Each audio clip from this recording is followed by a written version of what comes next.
the Wellness Nook, and today we're going to be going over Jalandhara Bandha. We have been doing different yoga words that you would hear. We've been going over the bandhas. We've gone over Hasta Bandha, Pada Bandha, Mula Bandha, Uddiyana Bandha, and now we are at the last individual bandha. I'll go over also Mahabandha, which is just essentially the combination of your thoracic bandhas together. So I enunciate this wrong all the time, so I do apologize. Jalandhara Bandha is your chin lock. That's what we think. That's what we think of when we hear it in a class. Traditionally, you would hear this in a pranayama class. It's not something that's normally practiced in a just asana class, whereas Mula Bandha you would hear in asana sometimes classes. It translates to he who holds water, I believe. The point is, so the goal of this bandha, so like your Mula Bandha, Uddiyana Bandha are upward lifting of energy, and this is where you kind of lock the energy in and you keep your energy flowing throughout your body. This is for a few reasons. One is keeping the energy within your body, because your head and up is where most of your senses are, and we can leak energy or leak prana from our senses, especially our eyes.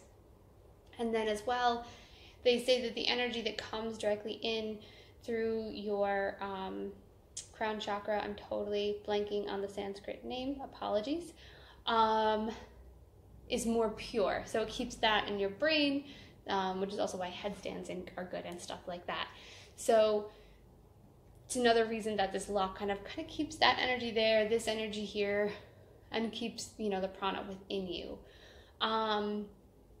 On an anatomical standpoint, it can be very stimulating to different structures that are here, such as your thyroid gland, which is in the front, that butterfly gland, the parathyroid glands, which are on that, and then even nerves that come through.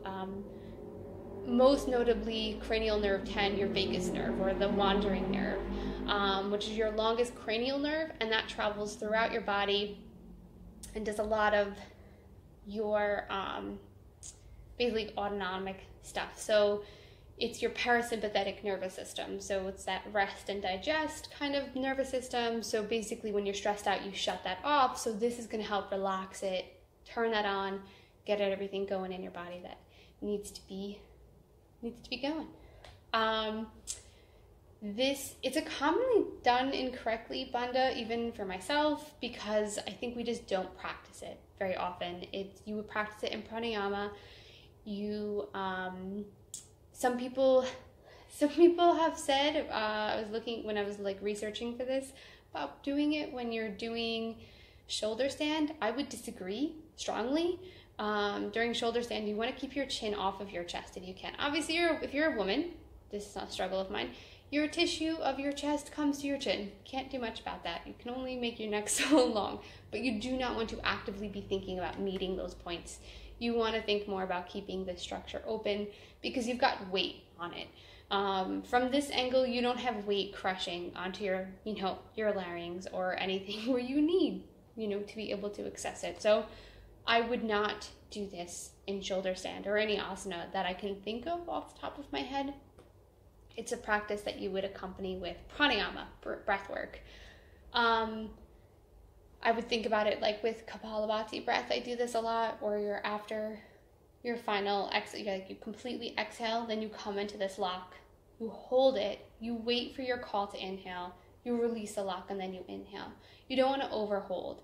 You want to be able to fully come out of it before you need to inhale. So really connect with yourself, feel that point so you can get that full opening, so you can get a full inhalation, so you're not struggling or tweaking your throat in any weird way because you're still locked and trying to pull breath in. How you do it is you definitely want to think about keeping your thorax and keeping your low back lengthened. You don't want to be curling. A lot of people tend to roll their shoulders in and curl their thorax. You want to think about the motion is in your neck and the cervical spine. So shoulders stay back, thorax stays tall. You actually want to inhale, lift your sternum up. Exhale, try to keep that lift, that muscular engagement as you lower your chin down to meet it, and then tuck your chin back. Like you're trying to give yourself a double chin, and that's where you're really getting that engagement. When you tuck your chin back, you might feel a stretch by your hairline because those muscles can be pretty tight just from postural issues, especially being on your phone. So that's a normal thing. What you do, you want to inhale, exhale fully,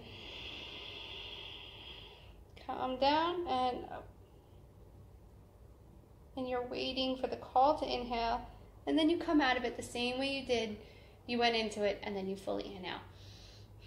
So it's, again, if you were doing something like Kapalabhati breath, you would do your inhale, fully exhale, and come into your lock.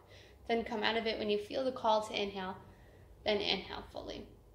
It kind of helps you keep your exhale and keep your focus and come to that moment where you can really feel the, your stillness and the movement in your stillness, and be with that and really listen for the call to inhale so you can really be fully exhalated, fully empty, be in that place of stillness, and then inhale.